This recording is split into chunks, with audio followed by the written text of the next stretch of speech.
heavy laning style. You know, he wants to be able to pressure out the Azir. He wants to be able to go for the solo kills and try to bully out Pobuilter. And you know, Phoenix is known for his Azir. You were mentioning, and the Negatron cloak able to kind of just sit in front of Phoenix.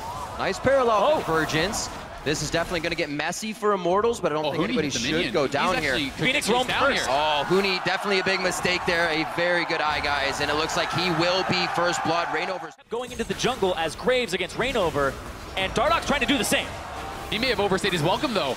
Oh, magical journey. Oh, Lorlo going in. Piglet and Lorlo go in. Dardoch and Matt have committed to going out. They're forced to run back around. Lorlo, very tanky in this one with the chrono break, but he cannot stay long enough. That's going to be Matt possibly. Ultimate from Huni! From Reignover, or Huni, yes, thank you. Reignover almost dies, was what I wanted to say. And he's like, you know what, you got to go back anyway. I'm not going to waste the time. I've done the math. Huni, though. Oh, man. Huni just picked up a kill for himself, but gets Huni keeping himself alive. And now Adrian and the team might be on the chase. It's a slow one, but it looks like with that Monsoon, they want to keep the connection. The Cosmic Bindings left and right from Matt. Adrian just got absolutely deleted there. What a binding by Matt to turn that. Get some damage down on this turret. You can see Dardoch coming around from the side. Tempered Fate. Matt looking to see how they're going to get out of this one. Adrian saves himself with a Storm Shield. Now they're on to Phoenix. He pulls back to the Mimic, and it looks like he could go down. There's no follow-up to come in yet. Turtle, Fate's call, but does Adrian go in? He's so low. He goes down instantly. How many are they going to trade, and was it worth? That's Huni that's going to fall now. Liquid starts to turn around, but Turtle says, I'm going to get a double. Looking for the triple and possibly a... A double coming in from Bouncer. Can he get 3? The support from the other team. And at that point, the team fight was basically lost, but Reignover is in some trouble here, and so is Phoenix. Turtle! Whoa! Still slowed. Turtle going hard. No, he knows Matt has to use that. The next Ren would have taken him down for at least another hit. Turtle is chasing, knowing he has the kill. Over the wall goes Huni, and there goes Phoenix. This is exactly where you want your gold on the Immortals side. Here comes the ult from Matt. All right, that's Turtle's a disengage. Turtle needs that top mid and bottom lane member. No, he doesn't. He goes in by himself, knowing the cavalry is riding in right behind him. Now they're on to Lorlo. The chrono break is only to say, walk this way. Immortals once again going to make them pay big, and this is a Callista ready to rend this Baron. We'll see if they can do anything. I don't think they can. Adrian with the Monsoon to keep both Phoenix and... He's actually up multiple gold here, and look at this. They're going to try...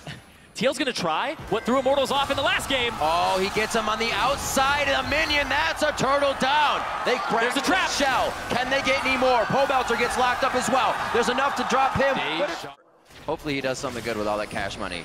10 to 8, 25 minutes in. Things are getting real rowdy here as 2 members of Immortal are down. And Team Liquid's getting pushed back in the mid lane, it seems here. They're trying to fight Huni. They should be able to get him after this real long fight. And now Liquid the drop, but Immortals... Oh, what a binding! Oh my God! No, there's the repel. He's gonna go down, so will the turret. Does Immortals get there too slow? Turtle has that teleport, so we can play kind of off the ball in that sense to see if we can bait Liquid into something they don't want. Hook, line, and sinker maybe right here. Pobuilter over the wall to try and take 2 on. They stop Turtle. That may be the DPS they needed to shut down. Fate's call over the wall. That's going to be Liquid dropping to the ground as Immortals just pile on each other. Was in the river, so he had to walk all the way up and didn't even get a flank. He was just joining the fight, whereas Huni's was a perfect angle, and that's going to be the inhibitor here for Immortals. 28 put out damage.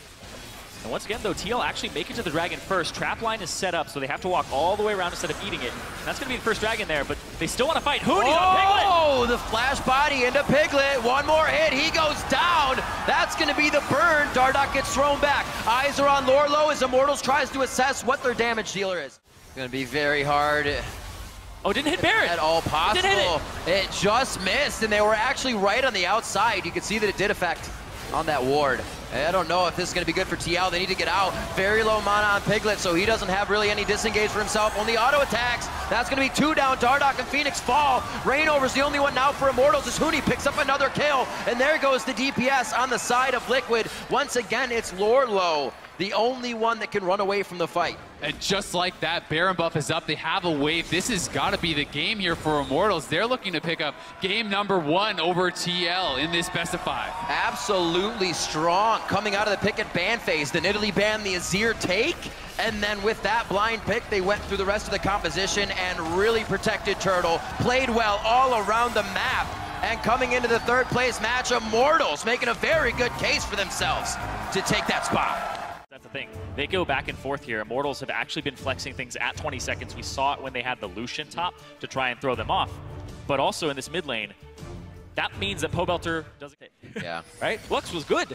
They couldn't figure out what really countered it, like Talon or something like that. But look at this. Oh, missed Q. Those are both Rainover's here, though. Both summoners for Matt. That should be the focus. He's an easy walk-in for the kill. Huni could turn around, help solidify this, but he almost gets one of his own on the TP over onto Phoenix if Dardoch. He finds a bit of an advantage and also a push here from Turtle and Adrian. So they're going to be going hard on the top turret as a mid lane gets a little bit of luck. Dardoch is he goes back in as soon as Rainover reloads. That timing he saw to keep himself alive. And now they're going to try to take on Rainover. What a play. Do they also bite? Oh no, they give it back to Rainover. Oh no, that was such a good... Turtles 4. The pressure that Team Liquid has right now. Rainover over the wall, though, so Piglet being 6, I don't know how much it's going to matter here. Yeah, they have pressure in levels, but if they aren't organized on the map, you lose it all. Oh. That's a kill going on to Matt, and now they have Piglet hanging out to dry. He flashes in to try and get the kill over. As well, I mean, if you can get a body slam flash, but Phoenix is in trouble. Look how this was set up. Phoenix was already hugging the left side. Dardoch is going to be able to solidify a kill with turret damage. Almost gets himself 2, but he was... Pobelter doesn't have any summoner spells, and look at this, Lorlo comes in. Vengeful Maelstrom right on before they go onto the turret. He's going to have to fight this one out. You bring it. Turn on to Turtle. Turtle's too far up, and they're going to TP behind him. It's 14 minutes, so no home guards off of these TPs. It's going to be a slow walk, and Turtle's way too far away from home for that. How is Teal going to get out of this, though? It's going to be awkward. Nice body slam. Oh, Piglet. He could get out of this one. He actually puts himself on the top side of the fight. Now it's all faced into the lane. Dardoch goes down. Matt gets there just a second too late to the party. Piglet's trying to chase and help his team now. Phoenix starting to come around the corner, but is it too late? Lorlo fending off 4 members right now as Immortals look to chop down the tree. He's only going to do a little bit more. Maybe get Belzer, but they are able to pick it up. The counter engage comes out. Yep. It's just everybody's trying to at least get the hook so they can pull in the missing line. Rainover going to pick up another one. Team Liquid if they choose to do so, but we're still looking for this from the side. Outer ring of turrets to get dropped. Glacial Fissure and True Shot Barrage cross over each other, and a very deleted Matt goes down. That's going to be Dardoch that follows. They thought they had the upper hand here, but are turned around and flipped upside down in their own head. Piglet got it! Piglet's going to go down the Howling Gale into one windy attack. It blows him right over. And got that stun, and that fight, once again, TL trying to pull the trigger, but Immortals is there faster. Immortals reacts better. Lorlo strolling into the fight, you know, hopelessly late to the wall. And it was just already over. Because TL wants to make something happen. This is the 3rd dragon. They don't want to give it. Oh, nice steal. Spiked out by Dardoch.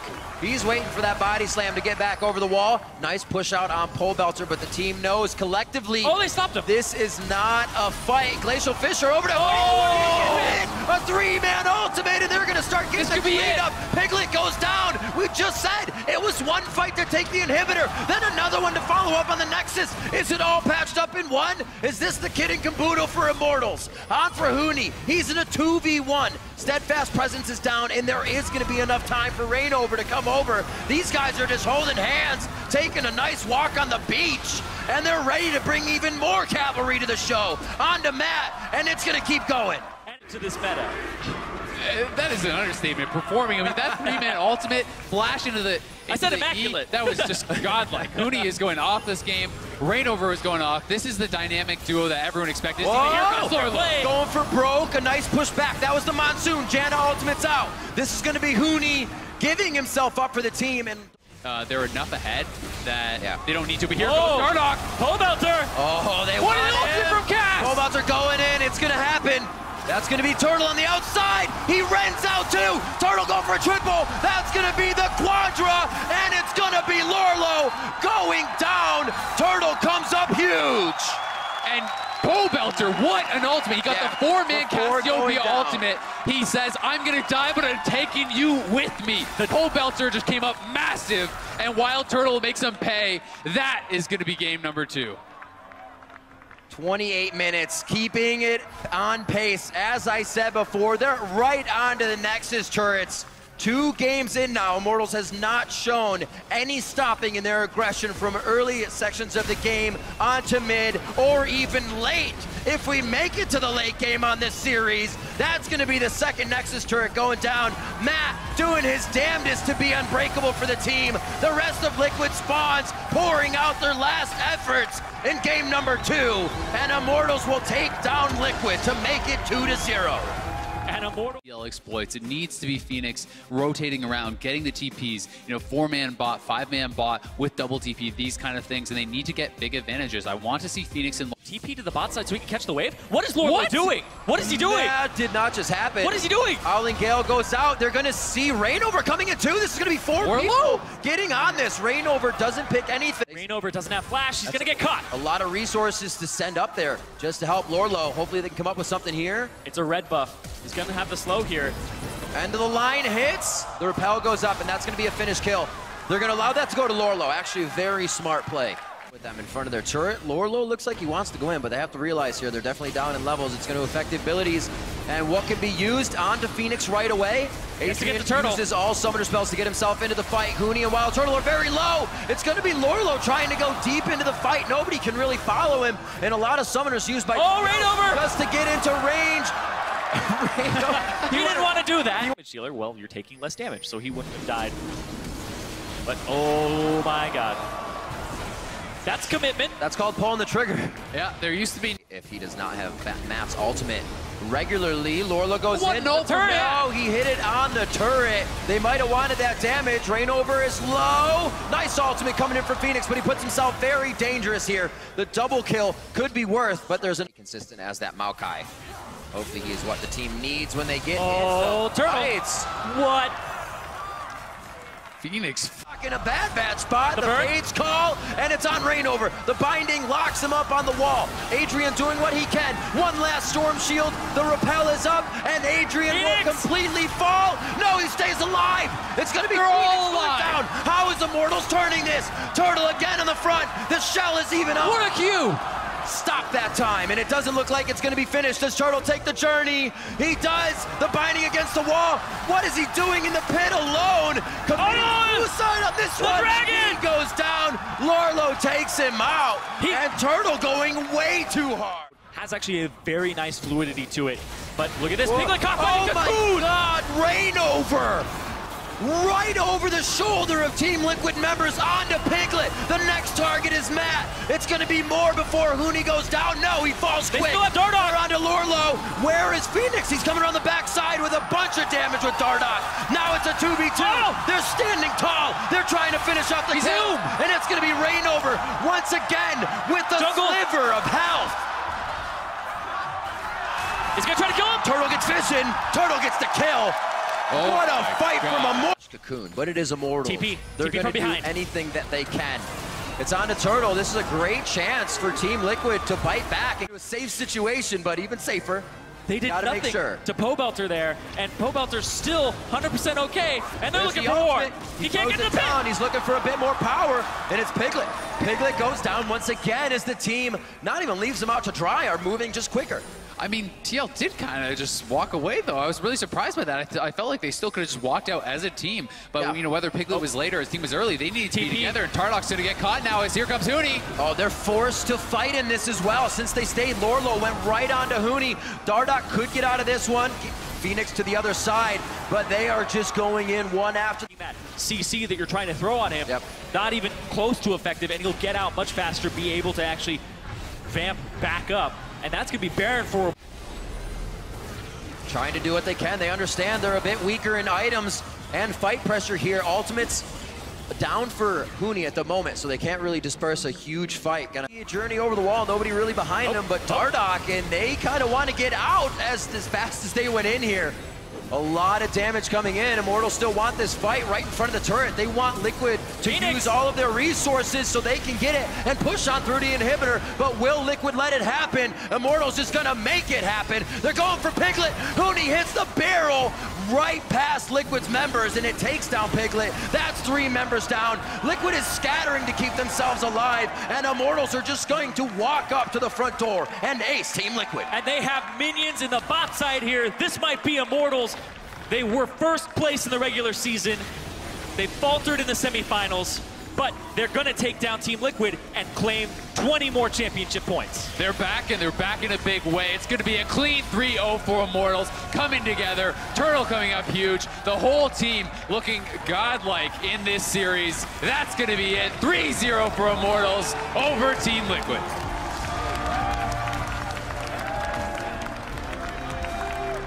A good game, well played across the board between these two teams, and I think at the end of that game, I was looking back to Champion Selects, and I was thinking, they've got Phoenix on things he hardly played this year. A Cass, a LeBlanc that we only saw in the semis versus CLG, and a Lissandra that was played twice. It definitely was a bit of a kink in the chain. Yeah, I think that Team Liquid, you know, with these rookies coming this far, they definitely think that they have more potential for the next split. Once they synergize, they get a little bit more over those nerves that we were definitely seeing in this game, and the communication gets down pat. I want to talk about Immortals, though, because this is a team that was expected to get first place. And they were humiliated 3-0 by TSM, the 6th place seed. And in that interview, they said, we didn't even expect that. They did not expect that one bit. And they come in here today, they 3-0 Team Liquid. Very, very, very commanding performance from this squad. And this wasn't about getting 3rd place and those extra 20 championship points. This was about saying the criticism of, right, is that how an MVP plays in the semifinals? Is that how a coach drafts in the semifinals? They are silencing those haters, showing that Immortals have more aspects to them and more dimensions than what we had seen in the regular season. And if they're able to adapt like this and then get on top of recognizing when the meta shifts, this is a squad that coming into summer, they're practicing for Worlds. Well, it is going to be those best of 3s, and Immortals now shows that can go into those series, show change, show strength, and even a week's time to be able to change that. I mean, Huni has completely silenced the critics. He looked extremely strong on the tanks all 3 games. He looked great, and I gotta say, Wild Turtle coming up massive for the team throughout the series. He was just straight up playing better than Piglet. This is the guy who, you know, people are overlooking a little bit. They talk a lot more about Piglet. They talk a lot about Double Lift and stuff, but Wild Turtle, you know, he's not sitting in the back. He's getting in there for the team. He's picking up the kills. He plays it right to the very edge, and he's able to come up so big for the team. Pobelter as well. We see this guy be a huge boon of versatility for the team, bringing out the Azir after not really seeing it much, and then the Rise again.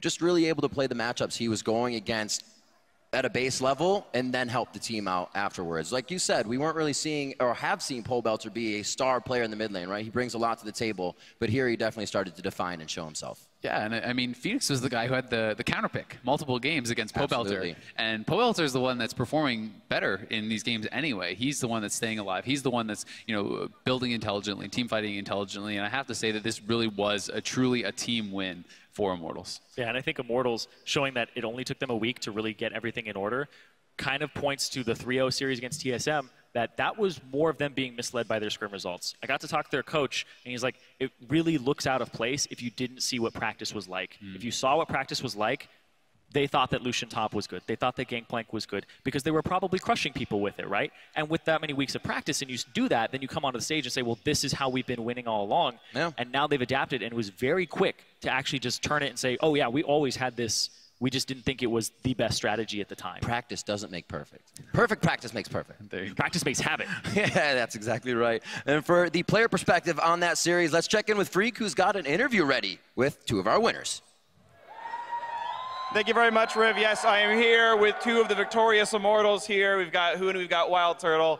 Huni, first things first, I have to ask you, coming to this 3rd place match, the 3-0 stomp, how did it feel kind of vindicating yourselves from the semifinal? How does it feel bouncing back from that? Yeah, it was kind of sad, of course, for 3rd place. It was just I would say, first times for me because I was just winning when I was in EU.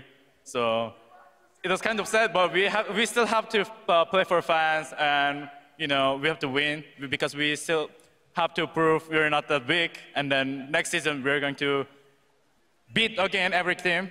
So we just prepare properly, and then that's why I think we won pretty easy. So Huni talked about preparing properly. Wild Turtle, I want to ask you, what was that preparation like, bouncing back from that loss to TSM? What did it look like this week? Well, the preparation was a really long and hard process. Like, we knew we were going to lose a lot of games at the start because we're playing tank top. Huni's only played like 3 tanks in his life, and he played like all 3 of them this game or something like that. And then, yeah, it was a really hard transition, but I'm glad we were able to show we were able to play the meta, I guess. So Huni, I want to ask you about that then. What was the mindset from last week's champion select? Lucian, Top, Gangplank, Graves. Why were those the champions you played? To be honest, I don't know. I was maybe kind of overconfident, and I didn't prepare enough myself. That's why I was kind of being behind meta. That's why we played kind of bad. And then for me, there was a lot of disadvantage. So yeah, it was. But personally, I think still damage top is better than tank champion. You think there's things that are better than tanks? You just have to find them? To be honest, I want to say it like this way, but actually tank is better this meta. All right. Well, Wild Turtle, you got to show what a winning Lucian looks like, so congrats on that one. Talk to me about the matchup you were up against Matt and Piglet here, because Piglet's gotten so much praise. You've often been an overlooked AD carry. I know you've gotten some respect now. So tell me sort of your individual play throughout this series and how you felt it went. I think me and Adrian played really well in this series because Huni's obviously playing a tank, and I can trust Huni to engage for me, and it's really good. I think in this meta it's more like just teamwork and just playing with your team really well, and I was able to show that I could play with my team really well this game. You guys definitely played very well, so we're looking forward to seeing you guys play in June in the summer split. Your goals are still Worlds. How is it going to be the 18-0 this time around? Is that the summer split for Huni? How's summer split going to be for Immortals? This time we lost actually semifinals. So from there we improved a lot, and then we're not going to be like cocky or something overconfident, and then we prepare enough ourselves. So summer split is going to be like we're going to be way better, way more improved, and so we're going to finish without lose. You're going to finish without any losses, Huni. All right. Wild Turtle, then, one more question for you then. Tomorrow's matchup, TSM versus CLG, how do you feel it's going to go? TSM versus CLG, I would give it TSM because they beat us, and I love TSM, so yeah. All right, Wild Turtle, thank you very much, guys. Congratulations on the 3rd place victory. We'll see you in June in the summer split, where you're not going to lose any games, according to Huni. Thank you guys very much, and for now, we're going to throw it over to the analyst stats to break down that series. Goodbye. Thank you very much. Freak smiles for Huni and Wild Turtle as they walk away from the 3rd place match with the victory and the 3-0 sweep over Team Liquid. So, of course, that's going to feel good for them bouncing back from their loss against TSM. And I want to talk about how they got there, and I want to talk about what Freak was discussing with them was the adaptations that they had to make in just a week. I mean, Wild Turtle hitting on there. Hey, it's nice to have a tank that can engage for me in frontline. Hearing that is kind of mind-blowing. They're just like, oh, yeah, we decided to practice tank tops in a week, whipped them out against Liquid, and then 3-0. Yeah. Like, they were not perfect on tanks. Huni was not as good of a tank player as some of the other tank players top lane, but the team is good enough that when they were on that style, they could still do it better, which kind of makes you wonder what could have been if they were practicing that for a month. And Huni also voicing, the sentiment that a lot of players have, it's much more fun to build full damage. I still think a damage dealer can do it. I was like, yeah, Huni, tell him a damage dealer can do it. And just kidding. Takes I would love to see the meta develop it, or I would love to find someone poke a hole in it. I mean, there was the attempt to poke a hole in it, and we did see the Lucian have success up to a certain point in the game, and who knows, maybe he'll continue to look for those opportunities since they're going to have some time now leading into the summer split to mess around with different team comps and the styles that they want to play. But again, breaking down this series as a whole, Immortals, as you mentioned, John, I think that the biggest key here for Immortals was them getting back to the point or the place where we realized that as a team, these guys just work together. Yeah, and I really liked how Huni was okay with giving up the spotlight. This is a guy, he's had the spotlight for almost 2 years. Pretty much all of his League of Legends career. He's been this carry top laner. He smashes, he gets all the kills, but he's okay with playing the front line for Wild Turtle and for Pobelter. Both of those guys step up for Immortals, and their back line really does work. That was the huge thing. Like, Pobelter probably felt very slighted in the awards voting. Everyone else on the team got first team for North America.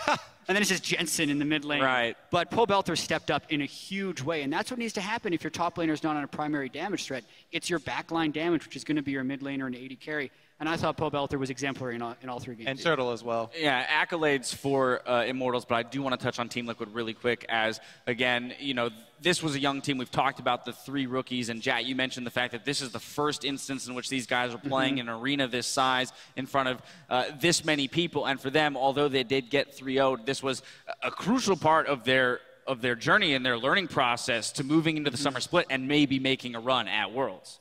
I think it's growth opportunity is what they need to do, because there were so many unforced errors, right? The level 1 teleport by Lorlo in game 3 on a turret with 3 people, like, that is not a mechanical misplay. You're not just like, oh, wrong turret. Yeah. Like, Game 3 was really funny because going into it, I was like, okay, what they need to do is reduce their unforced arrows, but what they did is allow Immortals to make more unforced arrows for themselves, creating these magical journeys, and then everyone can follow going into them. So it was just everybody kind of chaos there. In the, Game 3 definitely chaotic, but exciting nonetheless. Well, all in all, players on both sides stepped up in this 3rd place match, but only one can be named player of the series, and today it's Pobelter. So Jat, you'll be happy that he's getting a little bit of recognition here. Pobelter started the series off strong, bringing out an Azir pick in game 1. His rise was instrumental in terms of getting Immortals to that win here today, and then of course the Cassiopeia. So 3 unique champions. I think so much of this was his champion flexibility and also his ability to play well with that champion in game.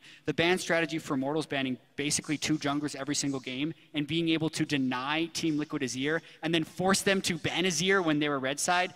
It's so much value he provided just from picks and bans, not even talking about once he was in the game. Right, too, the way that freed up Reignover, since we talked about the jungle meta and the fact that Reignover isn't quite comfortable playing the Kindred. We've seen him play Nidalee before, and he did jump onto the Graves today at least a bit, but still allowing him to play Elise, who most would say, well, she's not in the meta. You're going to play so many other champions before that. I don't know. But Pobelter frees that up because of, as you mentioned, Jat, what he does in Champion Select with those unique picks. Say Elise is almost always good.